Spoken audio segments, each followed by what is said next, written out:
ഞണ്ട് കറിയുണ്ടേൽ രണ്ട് കറി വേണ്ട എന്ന് പഴമക്കാർ പറയുന്നില്ലേ, അത് എത്ര സത്യമാണ്. കാരണം ഇത് നല്ല ടേസ്റ്റായിട്ട് നമുക്ക് വെക്കുന്നതിന് വേണ്ടി പച്ചമുളക്, വെളുത്തുള്ളി, സവാള, ഇഞ്ചി, കറിവേപ്പില ഇതരിഞ്ഞ് റെഡിയായി വെക്കണം. അതെന്നിട്ട് വെളിച്ചെണ്ണ ഒഴിച്ച് അതിൽ എണ്ണ മൂത്ത് വരുമ്പോൾ അത് നന്നായിട്ട് വഴറ്റണം. ആ പൊടികളൊക്കെ ഇട്ട് നന്നായി വഴറ്റി ഒരു ചെറിയൊരു ചുവന്ന കളർ പോലെ ആകുന്നത് വരെ നമ്മളത് വഴറ്റിക്കൊണ്ടേയിരിക്കണം. അപ്പം അതിൻ്റെ കൂടെ ഇടാൻ വേണ്ടി ഞാൻ കുറച്ച് തേങ്ങാക്കൊത്ത് അരിഞ്ഞ് വെച്ചിട്ടുണ്ട്. തേങ്ങ അരിഞ്ഞ് ചെറിയ കഷ്ണങ്ങളായിട്ട് വെച്ചിട്ടുണ്ട്. അതും കൂടി ഇട്ട് അത് മൂപ്പിക്കണം. ചെറുതായി അത് മൂത്ത് വരുമ്പം നല്ലൊരു തേങ്ങയുടെയൊക്കെ നല്ലൊരു മണം വരും. അതിനാവശ്യത്തിന് ഉപ്പിട്ട് കൊടുക്കണം.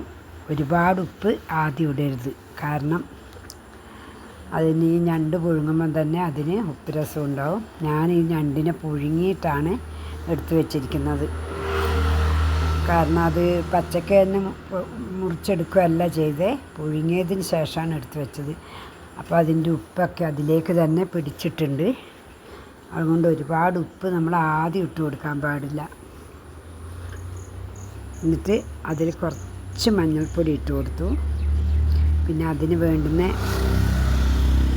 ലേശം തക്കാളി അതിലിട്ട് കൊടുക്കാൻ വേണ്ടി തക്കാളി അരിഞ്ഞ് വെച്ചിട്ടുണ്ട്. പിന്നെ അതിന് വേണ്ടുന്ന പൊടികൾ, മസാലപ്പൊടി എന്താണെന്ന് വെച്ചാൽ കുറച്ച് ഗരം മസാല, മല്ലിപ്പൊടി, മുളക് പൊടി, മഞ്ഞൾപ്പൊടി, സ്വല്പം കുരുമുളക് പൊടി, ഇതൊക്കെ കൂടിയിട്ട് ഈ ഉള്ളി, ഇഞ്ചി, പച്ചമുളക്, തേങ്ങാക്കൊത്തി ഇതൊക്കെ വഴന്ന് വരുന്ന സമയത്ത് ഒരു വക മൂപ്പായി കഴിയുമ്പോൾ അതിൽ നമ്മൾ ഈ എടുത്തു വെച്ച മസാലപ്പൊടികളൊക്കെ നേരത്തെ തന്നെ എല്ലാം റെഡിയാക്കി വെക്കണം. എന്നിട്ടത് മൂത്ത് വരുമ്പോൾ തന്നെ അതിലേക്ക് നമുക്ക് ഇട്ട് കൊടുക്കാനുള്ളതാണ്. ഇതിട്ട് കൊടുത്ത് കുറച്ച് സമയം ചെറിയ തീയിൽ ഇളക്കണം. അപ്പം ഇതും ഏകദേശം ഇത് മൂത്ത് വരുന്ന നല്ല പാകത്തിന് മൂപ്പാകുമ്പോൾ മണം വരും. ആ മണം വന്നു കഴിഞ്ഞതിന് ശേഷം മാത്രമേ നമുക്കതിലേക്ക് തക്കാളി ഇടാൻ പാടുള്ളൂ. അതുകൊണ്ട് കുറേ സമയം ഇത് ചെറിയ തീയിൽ മൂപ്പിക്കണം. തീ കൂട്ടി വെച്ചാൽ പെട്ടെന്ന് കരിഞ്ഞു പോകും. തക്കാളി ഇട്ട് തക്കാളി കുറച്ച് സമയം ഇളക്കി നന്നായിട്ട് അതും ചെറിയ രീതിയിലൊന്ന് വഴങ്ങി വരണം. ഇതിങ്ങനെ ഇളക്കിക്കൊണ്ടിരുന്ന് കുറച്ച് സമയം ഇളക്കി അത് വഴങ്ങി വന്നു കഴിയുമ്പോൾ അതിലേക്ക് നമ്മൾ എടുത്ത് വെച്ചിരിക്കുന്ന ഞണ്ട്, പുഴുങ്ങി വെച്ച ഞണ്ടാണ്. അപ്പോൾ അത് കുറേയൊക്കെ വേവ് അതായതാണ്. അധികം സമയം അത് വേവിക്കാനില്ല. ആ ഞണ്ടിട്ടിട്ട് നന്നായി ഇളക്കിയെടുത്ത് അതിനാവശ്യത്തിന് ഉപ്പുണ്ടോ എന്നൊക്കെ നോക്കണം. കാരണം നമ്മൾ ആദ്യം ഒരുപാട് ഉപ്പിട്ടിട്ടില്ല.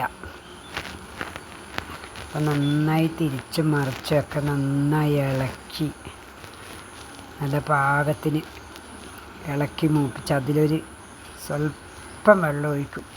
വെള്ളം അധികം ഒഴിക്കില്ല, കാരണം അത് ചെറുതായിട്ട് അതിൽ ഈ മസാലയൊക്കെ പിടിക്കണം. അതിന് വേണ്ടിയിട്ടാണ് വെള്ളം ഒഴിക്കുന്നത്.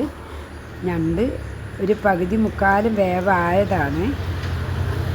പിന്നെ അതിൻ്റെ മസാല അതിൽ പിടിക്കുന്നതിന് വേണ്ടിയിട്ടാണ് നമ്മളിപ്പോൾ ഈ വെള്ളം ഒഴിച്ചിരിക്കുന്നത്.